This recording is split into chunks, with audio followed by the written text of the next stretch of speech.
Pero eto ang isang siguradong mainit ang pagtanggap sa atin ng mga taga-Bani, Pangasinan na nagsiselebrate ng kanilang Pakwan Festival. Ayan na nga, sobrang saya dyan at ang daming pakwan at sabay-sabay nila yung pagsasaluhan. Eto na, yan na nga, daan-daang katao ang sabay-sabay maghihiwa at kakain ng pakwan. Kasama na dyan ang festival queen nating si Shuvi. Simulan na yan! Look at that! Pop na bigat mga kapuso! Yes, nandito pa rin po tayo ngayon sa Bani, Pangasinan para mag-celebrate sa taon-taon nilang sineselebrate na Pakwan Festival! Yes, kitang-kita nyo naman na 9-day long celebration daw ito mga kapuso. Nako, sineselebrate nila ito sa last week of January kasi naku, saktong-sakto sa masaganang ani ng mga magsasaka kung saan tignan nyo naman napakaraming pakwans. Ayan, meron pa ditong kulay yellow, meron pa ditong medyo madilaw-dilaw at merong kulay orange na tinatawag nilang Diana. Nako,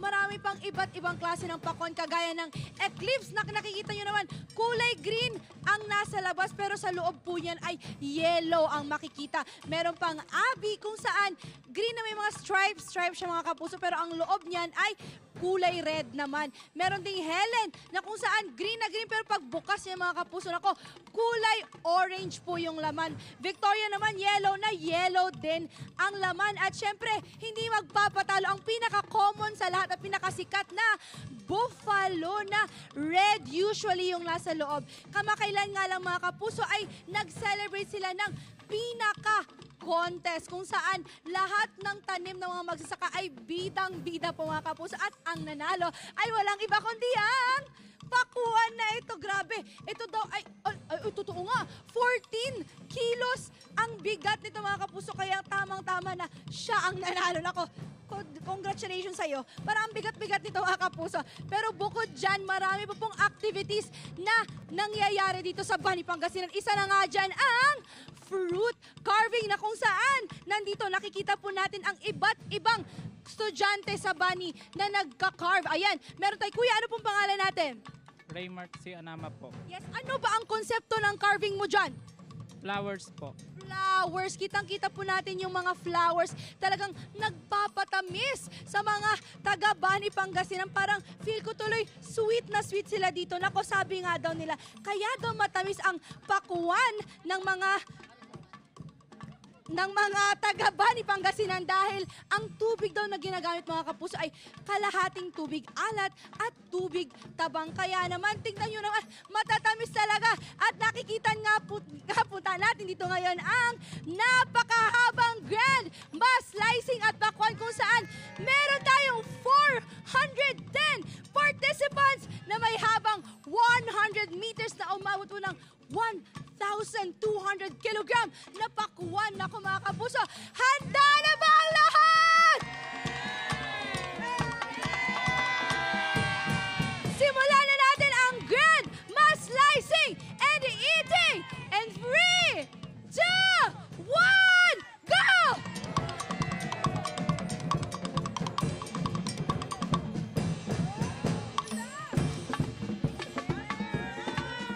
Pula siya, ang ganda! Naku ate, saan yung slice mo? Yes, kumusta ang experience? Happy! Happy siya! Ay, meron pa ditong yellow, red, ito, ang saya-saya! Saya! Meron pa ditong kulay yellow, pero mapula-pula. Tignan nyo naman. Ayan, patikim nga niyan. Ayan. May mga buto pa. Ang tamis! Matamis ba? Matamis po! Talagang ang haba nito. Parang papunta na kami ng Kamuning mga kapuso pero hindi pa natatapos ang linya. Ayan o, mapupula. Try ko nga yan. Mapula din. Kumusta ang experience, Anan? Masaya po, masaya!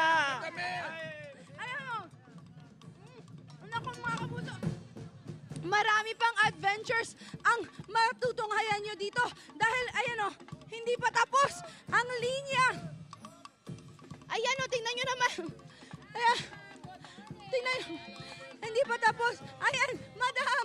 Andan po si madam. Ayan, tingnan nyo naman.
Ayan.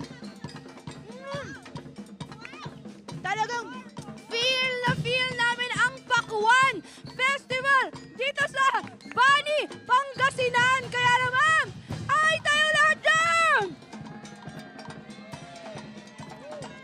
Nako, for more adventures mga kapuso, tutok lang sa iyong pambansang morning show kung saan laging una ka na kung saan kumakain pa rin.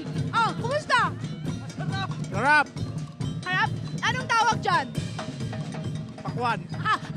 Anong pangalan mo? Abby Jacob Santos. Akala ko nakalimutan niya naman kasi sobrang sarap eh. Appear tayo dyan. Yes, for more adventures mga kapuso, tutok lang sa iyong pambansang morning show kung saan laging una ka, unang hirit! Wait! Huwag mo munang i-close! Mag-subscribe ka muna sa GMA Public Affairs YouTube channel para lagi kang una sa mga latest kwento at balita.